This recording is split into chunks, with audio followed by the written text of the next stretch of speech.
Marcus Webb had bought many strange things in his 15 years as a salvage dealer. Broken bulldozers, abandoned warehouses, even an old lighthouse once. But he had never bought anything for just $10 before. The government auction website listed it simply, Military Hangar, Nevada Desert. Contents included, starting bid, $10. There were no interior photos, no details about what was inside, just GPS coordinates and a warning that the buyer was responsible for all cleanup and removal. Marcus sat in his small office drinking cold coffee, staring at the listing. Something felt wrong about it. Too cheap, too mysterious. But that was exactly why nobody else was bidding. Contents included, he muttered to himself. Could be absolutely nothing. Could be old Jeeps and spare parts. He placed his bid. $10. Nobody else bid against him. 3 weeks later, Marcus drove his truck across the empty Nevada desert. The coordinates led him far from any town, far from any road he recognized. The land here was flat and dusty, with mountains in the distance and nothing but silence all around. Then he saw it. The hangar was massive, much bigger than he expected. The metal walls were rusted orange and brown, and strange symbols were painted across the doors. Not English, not any language Marcus recognized. The paint was so faded that he could barely see the symbols anymore. Warning signs covered the entrance. Keep out, in English. Below that, more warnings in languages he did not know. Some of the signs had fallen off, lying in the dust like forgotten memories. Marcus parked his truck and stepped out. The desert wind was hot and dry. He walked slowly toward the hangar doors, his boots crunching on the sandy ground. The doors were sealed with old chains and locks. It took Marcus 30 minutes to cut through them with his tools.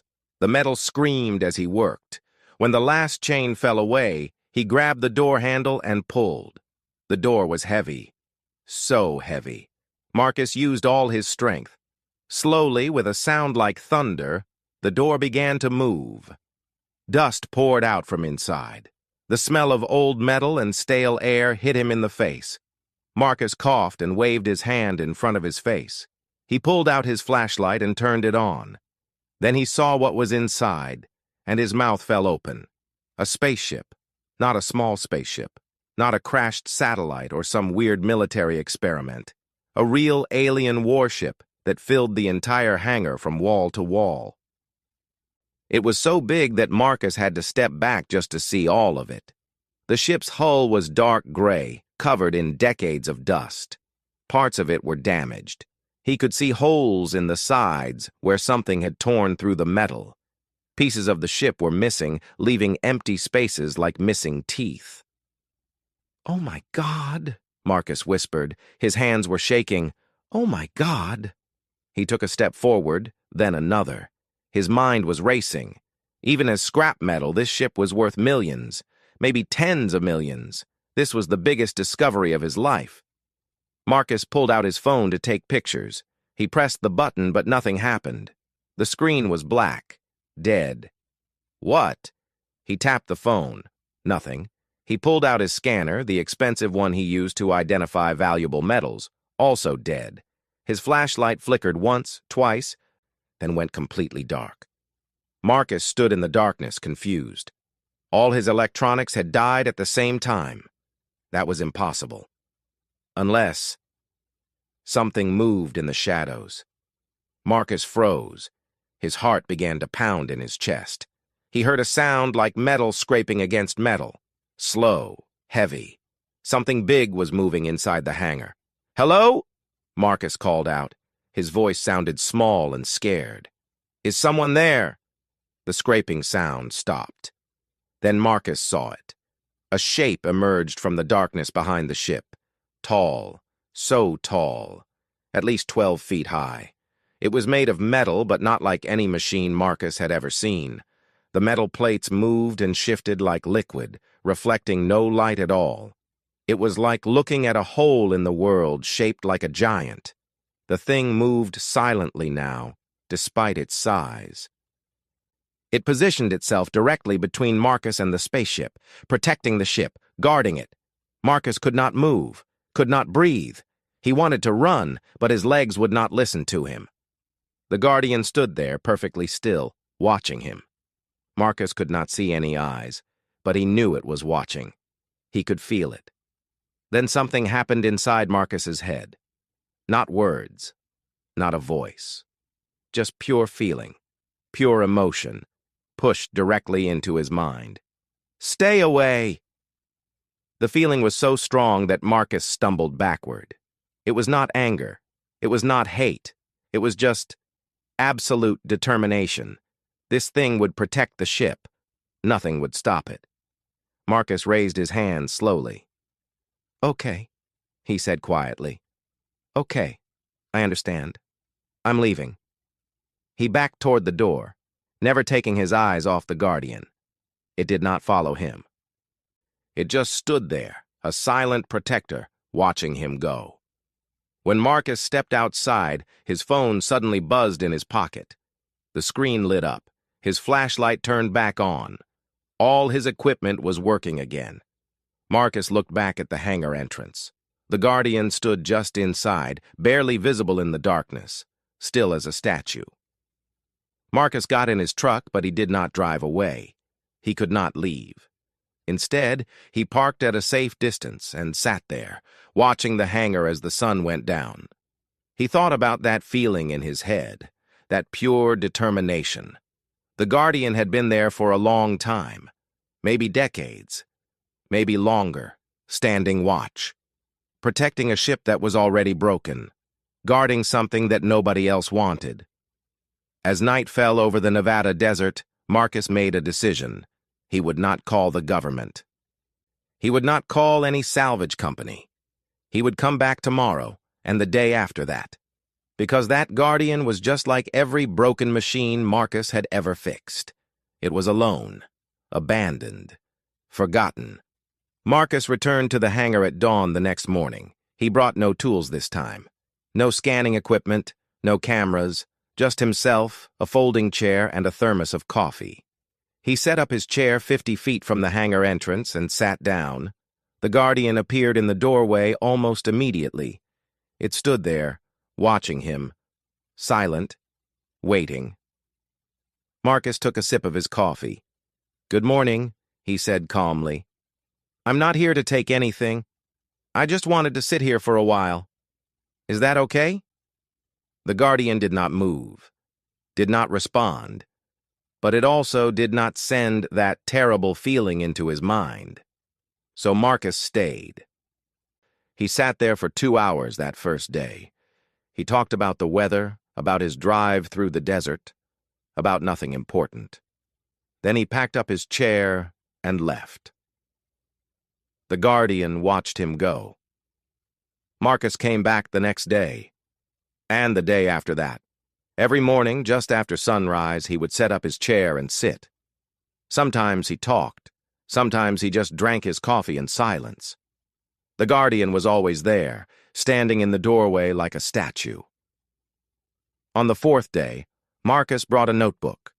He started drawing the Guardian, trying to capture the strange way its metal plates shifted and moved. The drawing was not very good, but it helped him focus. On the 7th day, Marcus noticed something interesting. The Guardian's position had changed slightly. It was no longer standing in the exact center of the doorway. It had moved 3 feet to the left. Marcus smiled. It was watching him, yes. But it was also curious. By the end of the 2nd week, Marcus had learned the Guardian's patterns. It never left its post, never went inside the ship. It stood there day and night protecting something that had been abandoned long ago. But there were small changes. When birds flew overhead, the Guardian's head would tilt upward to watch them.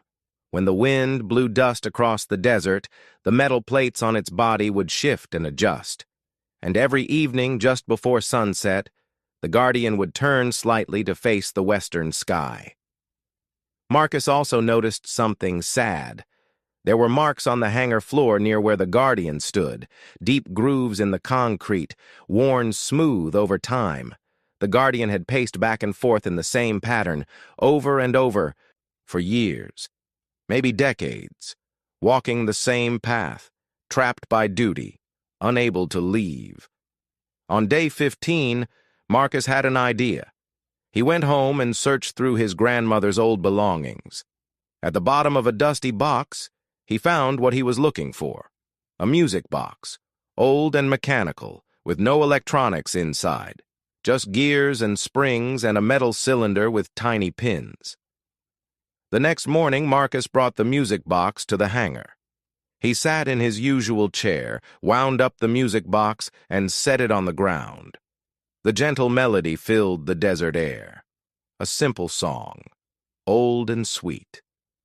For the first time in 16 days, the Guardian moved. It took one step forward, then another. Its head tilted to the side like a dog hearing a strange sound. The metal plates on its body shifted and rippled, catching the morning light. Marcus held his breath. He did not move. The Guardian came closer, slowly, carefully. It stopped 10 feet away from Marcus and stood there, listening to the music box play its song. When the music stopped, Marcus slowly reached down and wound it again. The Guardian did not back away. It stayed there, listening. Marcus felt something different in his mind, not the harsh command to stay away, something softer, gentler, a question without words. The next day, Marcus brought more mechanical objects: a pocket watch that ticked loudly, a hand-crank radio, an old toy train that rolled on tiny wheels.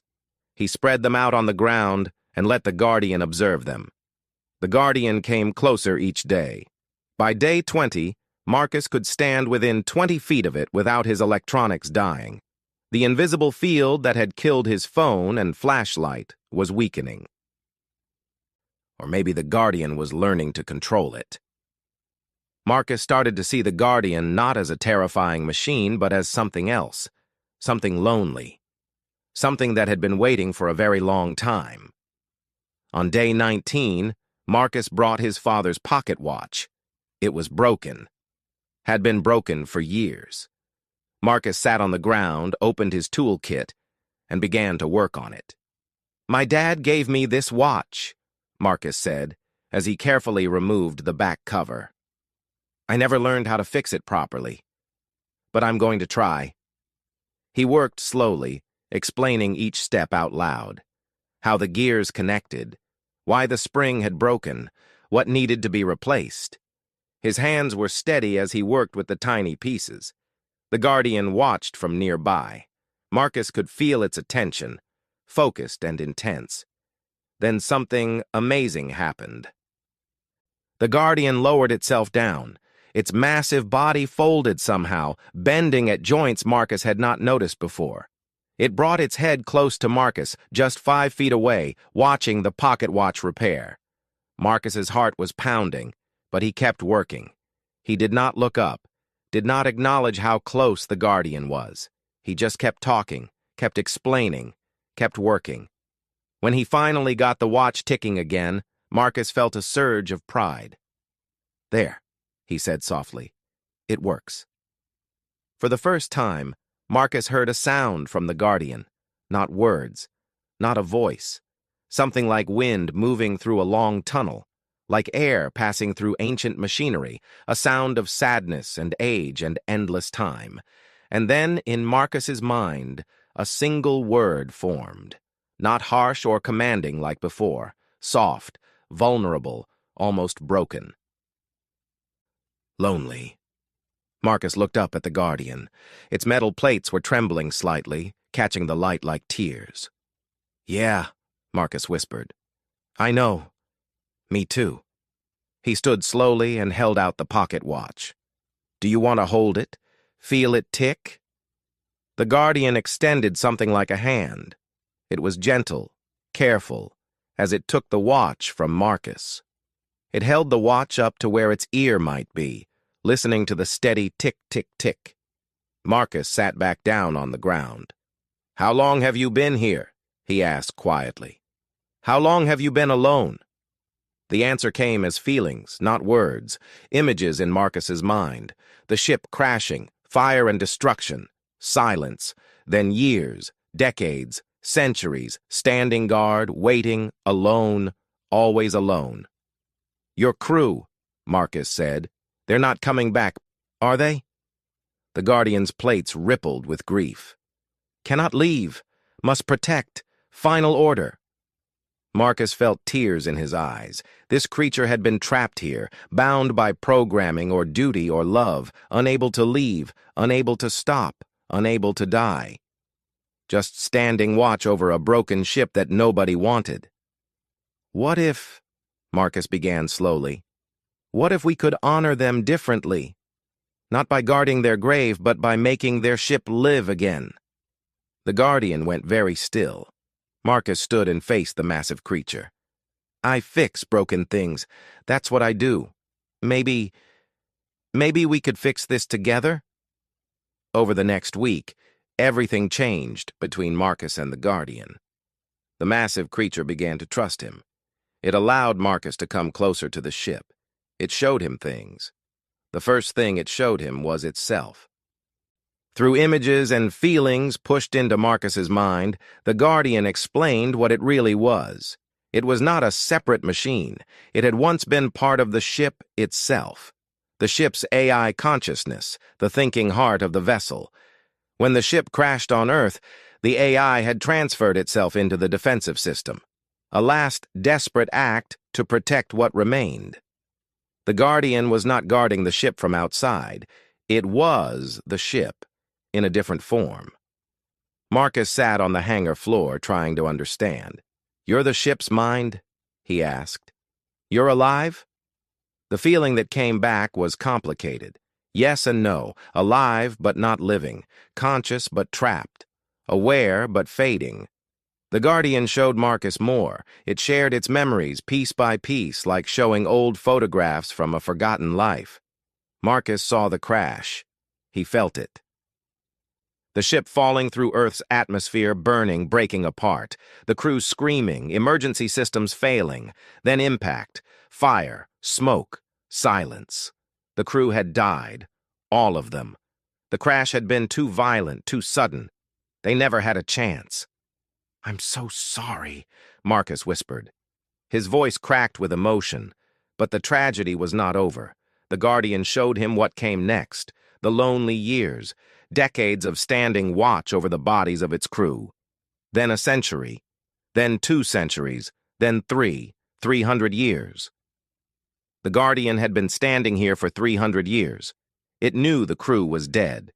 It had always known. But its core programming, its final order, was absolute. Protect the ship, wait for the crew to return, never leave, never stop, never abandon the post. Even knowing it was pointless, the Guardian could not disobey. It was trapped by its own loyalty, its own programming, unable to move on. Marcus felt sick. "You've been here alone for 300 years? Just standing guard over a grave?" The feeling that came back was pure exhaustion, not physical exhaustion. Something deeper. The exhaustion of existing without purpose, of waiting without hope, of knowing the truth but being unable to accept it. "That's not life," Marcus said angrily. "That's torture." He stood and walked closer to the Guardian. "Listen to me. Your crew is gone. I'm sorry, but they're gone. And I don't think they would want this for you. They wouldn't want you suffering like this." The Guardian's plates rippled with confusion and pain. Marcus took a deep breath. "What if we honored them differently? What if we made their mission succeed? Whatever they were trying to do, whatever they came here for, what if we finished it?" New feelings flooded Marcus's mind. The Guardian was showing him something else. Deeper memories. The truth about the ship. Marcus saw the ship before the crash. Not in battle, not at war. He saw laboratories, gardens, families, children. The ship had been a research vessel, a colony ship. The Guardian showed him its world, a planet dying, oceans turning to poison, air becoming unbreathable, a civilization destroying itself through war and pollution. The ship had been part of a desperate plan. Find new worlds, study them, learn how to help planets heal, develop technology to restore damaged ecosystems. Then bring that knowledge back home, or find a new home entirely. You were trying to save your people, Marcus said quietly. Yes, but they had failed. Their own people, desperate and afraid, had turned on them. They accused the research ships of abandoning the homeworld, of running away. They attacked their own ships, their own hope for survival. This ship had been fleeing, running from its own people. It was damaged in a battle it never wanted to fight, crashing on Earth while trying to escape. "And the weapons?" Marcus asked. "This is called a warship in your memories." The Guardian showed him the truth. The weapons were not weapons at all. They were terraforming systems, seed dispersal cannons that could plant entire forests in hours, atmospheric processors that could clean poisoned air, soil regenerators that could turn deserts into farmland. They had converted the research ship into something that looked like a warship because they were being hunted. They disguised their peaceful technology as weapons so they would be left alone. But it had not worked. "You were gardeners," Marcus said with wonder. "You were trying to save worlds, and they called you warriors." The feeling from the Guardian was strong and clear, sadness mixed with pride. Yes, they were gardeners, healers, builders of life. Marcus felt something click in his mind, an idea, a vision. "The technology is still here, isn't it? In the ship?" "Yes. Damaged but repairable. Sleeping but not dead. And you understand it all. You know how every system works." "Yes.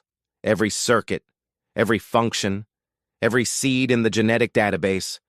The Guardian remembered it all. Marcus started pacing, his mind racing. "Earth needs this. We have deserts spreading, forests dying, oceans full of plastic, climate changing. We're making the same mistakes your people made." The Guardian went very still. "What if we fixed your ship? Not to make it fly, but to make it work, to use the technology the way your crew wanted, to actually heal a planet." Marcus stopped and looked directly at the Guardian. "Would that honor them? Would that let you finally rest?" The emotions that flooded back were overwhelming. Hope and fear mixed together. The possibility of purpose after centuries of emptiness. But also terror. Terror of failing again. Terror of losing the only thing it had left, the only connection to its crew. Marcus stepped closer. He reached out slowly and placed his hand on the Guardian's metal surface. It was warm, alive in its own way. "I need to know something," Marcus said gently. "What was your name? Before the crash? Before you became this Guardian? What did your crew call you?" The Guardian was silent for a long moment. Then Marcus felt something he had not felt before. Warmth, memory, a sense of identity beyond duty. "Keeper." "Keeper," Marcus repeated. "That's a good name." "I tended the ship's gardens, grew food for the crew, raised flowers for the children, kept life alive in the darkness of space." Marcus smiled. "Then you know what needs to be done. Gardens don't stay alive by guarding them. They stay alive by tending them, by helping them grow." Keeper's form shifted. The metal plates moved differently, less like armor and more like something softer, something that had remembered an old, forgotten shape. "I have not grown anything in 300 years. "Then it's time to start again," Marcus said firmly. "Your crew wanted to heal worlds. We can do that, together. But I need your help. I need you to teach me, to show me how it all works. The ship is broken. The systems are damaged." "I fix broken things," Marcus said with a grin. "It's literally my job, and you're going to help me." For the first time since Marcus had met Keeper, he felt something like joy coming from the ancient AI. "Will you really do this? Honor them this way?" "I promise," Marcus said. We'll make their dream come true.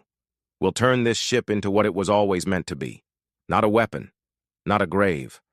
A garden that can heal a world. Keeper's plates shimmered in the morning light streaming through the hangar door.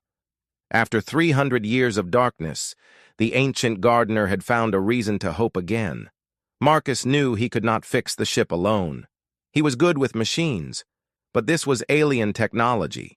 He needed help. Real help. He thought carefully about who to trust.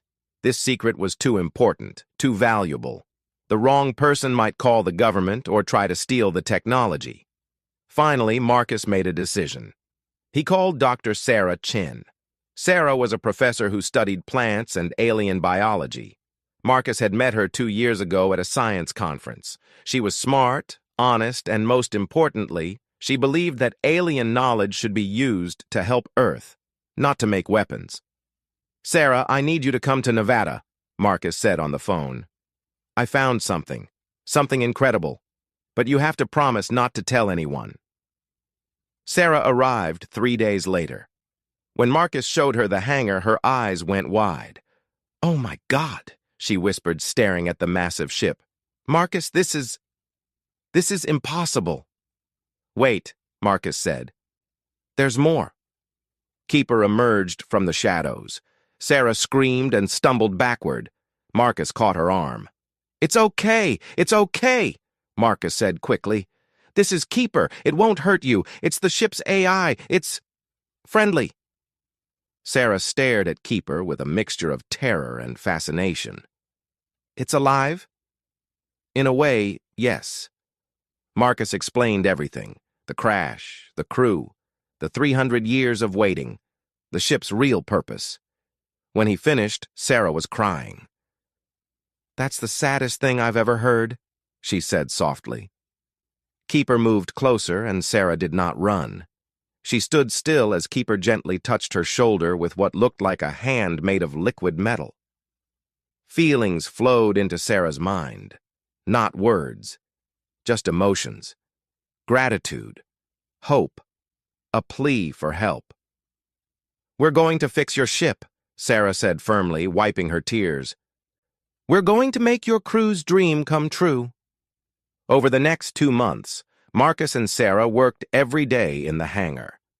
Keeper showed them how to access the ship's systems, where the power cores were hidden, which parts could be salvaged, what needed to be repaired. Keeper was changing too. As they worked together, as purpose returned to its existence, the massive guardian form began to shrink. The armor-like plates softened. Keeper became smaller, more compact, less terrifying. One morning, Marcus arrived to find Keeper had changed again. It was now only 8 feet tall instead of 12. Its body was sleeker, more graceful. It moved more easily, more naturally. "You look different," Marcus said. "I do not need to be a weapon anymore." Keeper's thoughts came clearly now. "I can be what I was." A gardener. Sarah brought equipment from her university lab. Scanners, computers, research tools. She studied the ship's genetic database, amazed by what she found. "Marcus, this is incredible," she said one evening, scrolling through data on her laptop. "Keeper's people cataloged thousands of plant species, not just from their world, from dozens of planets they visited, and they modified them, adapted them, made them stronger." She turned to Keeper. "These seed dispersal systems you call weapons, they're not weapons at all, are they?" "No. They launch seed pods at high speed, plant entire forests in hours. Each pod contains soil bacteria, nutrients, water storage gel, and dozens of plant species that work together." "And these atmospheric processors?" Sarah asked. "They filter air, remove toxins, add oxygen. Balance nitrogen and carbon levels. One processor can clean the air for 50 square miles." Marcus whistled. Earth needs this technology, desperately. But the work was not easy. The ship's power core was damaged. They needed rare materials to repair it. Marcus used all his salvage contacts, calling in favors, searching junkyards and military surplus sales across 3 states. Keeper's knowledge was invaluable. It remembered every circuit, every connection, every function. It guided their hands as they worked, showing them what to fix and how to fix it. Slowly, section by section, the ship came back to life. Lights flickered on in hallways that had been dark for 3 centuries. Computer systems hummed to life. The ship's gardens, long dead and dried, began to show potential for revival. Sarah brought other people to help. Each person was chosen carefully. A botanist named Dr. James Rodriguez, an environmental engineer named Maria Santos, a young programmer named Alex Kim who specialized in AI systems. Each person who met Keeper was initially terrified, but Keeper had learned to introduce itself gently. It would share its story, its grief, its hope. And one by one, they all agreed to help. A small team formed, 7 people working in secret, united by a vision. They would turn a warship into a hope ship. They would use technology from a dead civilization to save a living world. After 3 months of work, they were ready for their first test. They activated one of the smaller terraforming pods. Marcus, Sarah, and Keeper carried it outside to a barren patch of desert 1 mile from the hangar. "Here goes nothing," Marcus said nervously. Keeper activated the pod. It hummed, vibrated, then launched into the air. It flew in a wide circle, releasing thousands of tiny seed pods. The pods hit the ground and immediately began to work. The team watched in amazement as the desert transformed before their eyes. In just 3 hours, green shoots pushed through the sand. In 6 hours, grass covered the ground. In 12 hours, small trees were growing. In 3 days, 10 acres of lifeless desert had become thriving grassland. Marcus stood in the middle of the new grass, tears running down his face. "It works. Keeper, it actually works." Sarah was taking samples, studying the plants. "These are earth grasses mixed with alien species. They work together perfectly. The alien plants fix nitrogen in the soil and retain water. The earth plants spread and grow fast." "This is genius." Keeper stood among the grass for the first time in 300 years. Its metal body gleamed in the sunlight. For the first time, Marcus heard what could only be described as laughter in his mind. "I am growing things again. After so long, I am a gardener again." The team celebrated that night. They made plans for larger tests. The Sahara Desert, the Australian outback, deforested areas in South America. They would change the world. But their celebration was cut short. Alex, who had been checking his phone, suddenly looked pale. "Guys, we have a problem." Everyone turned to look at him. "Someone leaked our location online, posted satellite photos of the hangar. People are talking about unusual plant growth in the desert." Alex's hands were shaking. "It's trending on social media." "The military knows." Sarah checked her phone. Her face went white. "Marcus, there are military vehicles heading this way, multiple vehicles, fast." Keeper's body suddenly expanded, the armor plates returning. Its defensive programming was activating. The hangar lights flickered as Keeper's energy field grew stronger. "Protect the ship." Keeper's thoughts turned harsh again. "Cannot let them take it. Must protect." "Keeper, wait!" Marcus shouted. But Keeper was already moving toward the hangar entrance, growing larger, more dangerous, reverting to the terrifying guardian it had been. In the distance, Marcus could see dust clouds, vehicles approaching fast.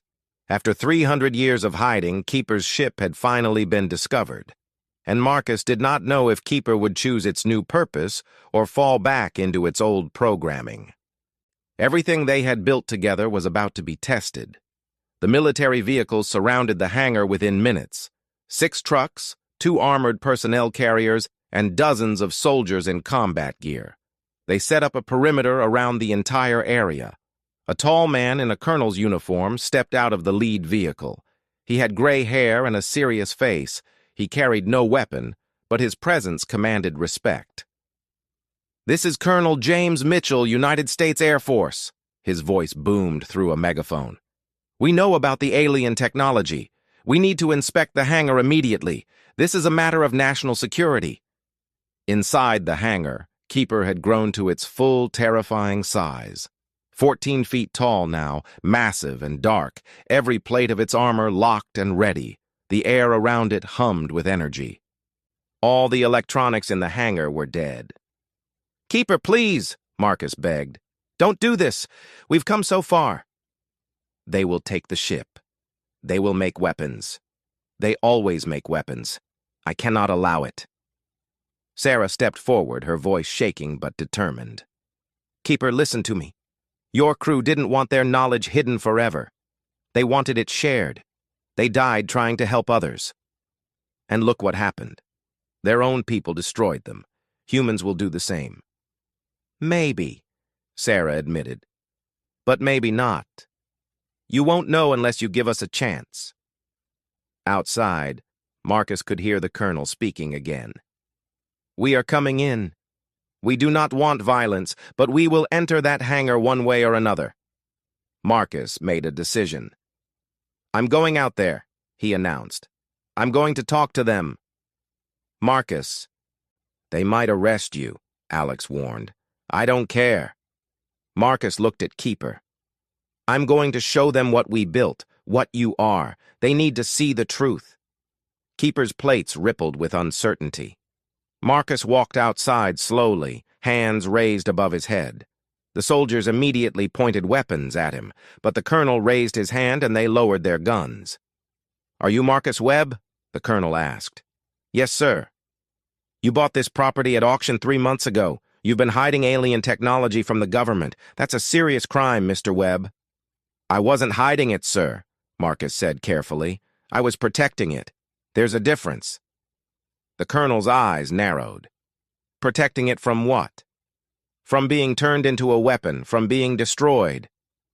From people who wouldn't understand what it really is." Marcus took a breath. "Colonel, that ship in there isn't a threat, and the AI that guards it isn't a monster. They're the answer to problems we desperately need to solve." "That's not your decision to make," the colonel said firmly. "Then let me show you," Marcus pleaded. "Give me 30 minutes. Come inside, unarmed, just you and me. Let me show you what we've discovered. If you still want to take the ship after that, I won't fight you." The colonel studied Marcus for a long moment. "You understand I could just order my soldiers to storm that hangar right now?" "You could," Marcus agreed. "But people would get hurt. Maybe die. And you'd destroy something precious in the process. Is that really what you want?" Colonel Mitchell considered this. Finally, he nodded. 30 minutes. "But my men stay ready outside." "Fair enough." Marcus led the colonel toward the hangar. As they approached, Keeper appeared in the doorway, massive and intimidating. The colonel stopped walking, his hand moving instinctively toward his empty holster. "It's okay," Marcus said quietly. "Keeper won't hurt you, not unless you threaten the ship." They entered the hangar. The colonel stared at the ship in awe. "My God," he whispered. "It's real. It's actually real." "This is Keeper," Marcus introduced. "It's the ship's AI, and it has a story you need to hear." Over the next 20 minutes, Marcus explained everything. The crash 300 years ago, the crew that died trying to help others, the 300 years of lonely waiting, the ship's real purpose as a terraforming vessel, not a weapon of war. Sarah joined them, showing the colonel her research data, the plant species, the atmospheric processors, the potential to restore damaged ecosystems. "We've already done a test," Marcus said. "Come outside. I'll show you." They walked to the transformed desert area. The colonel stared at the thriving grassland where there had been nothing but sand and dust just days before. "This was done in 3 days?" the colonel asked in disbelief. 3 days, Sarah confirmed. "No chemicals, no genetic engineering by us. Just alien plants working together with Earth species. healing the land naturally. The colonel walked through the grass, touching the plants. He was quiet for a long time. Finally, he spoke.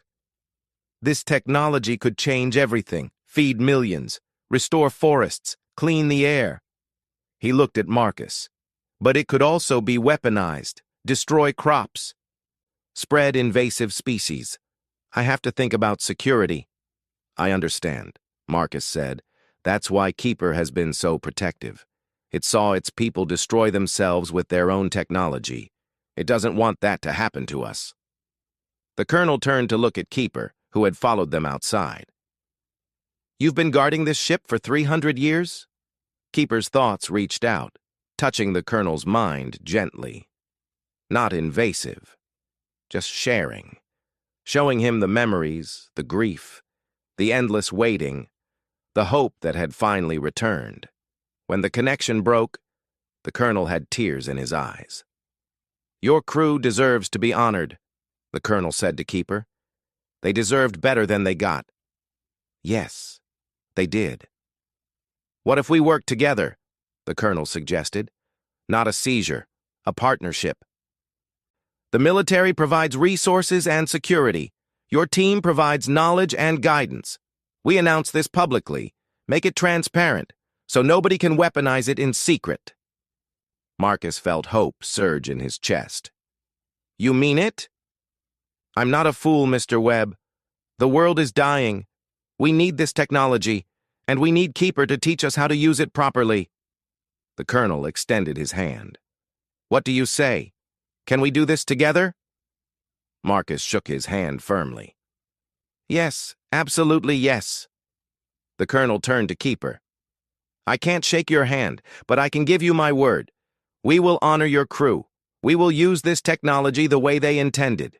To heal, not to harm. For a long moment, Keeper stood silent. Then its massive form began to shrink. The armor plates softened. The threatening presence faded. In its place stood something smaller, gentler, a gardener, not a warrior. I choose to trust you. Keeper's thoughts were clear and strong. My crew believed in helping others, even when it cost them everything. I will believe too. 6 months later, Marcus stood on the observation deck of the ship they now called the Harvest Promise. It had been officially revealed to the world, a joint project between civilian scientists and the military dedicated to environmental restoration. Keeper had trained 50 scientists in the basics of the alien technology. The ship had restored 15,000 acres across 5 continents. Deserts were becoming grasslands. Dead rivers were flowing clean again. The air in polluted cities was getting clearer. Most amazingly, Keeper was designing new gardens. Combinations of alien and earth plants that worked together in ways nobody had imagined possible. Sarah walked up beside Marcus. We just got approval for the Sahara project. Keeper will begin the largest terraforming operation in human history next month. Marcus smiled. Your crew would be proud, he said to Keeper, who stood nearby. No, Marcus Webb. We made this happen. You spent $10 on a broken hangar and refused to give up on a forgotten guardian. You reminded me that gardens need tending, not just protecting. Best $10 I ever spent, Marcus said with a laugh. He looked out at the sunset. The ship's gardens glowed with bioluminescent alien plants mixed with earth flowers. It was beautiful, a symbol of 2 worlds working together. Keeper had spent 300 years as a guardian, alone and suffering. Now it was a gardener again, surrounded by friends, growing hope for a dying world. The crew's dream had not died with them. It had just taken 3 centuries and 1 stubborn salvage dealer to bring it back to life.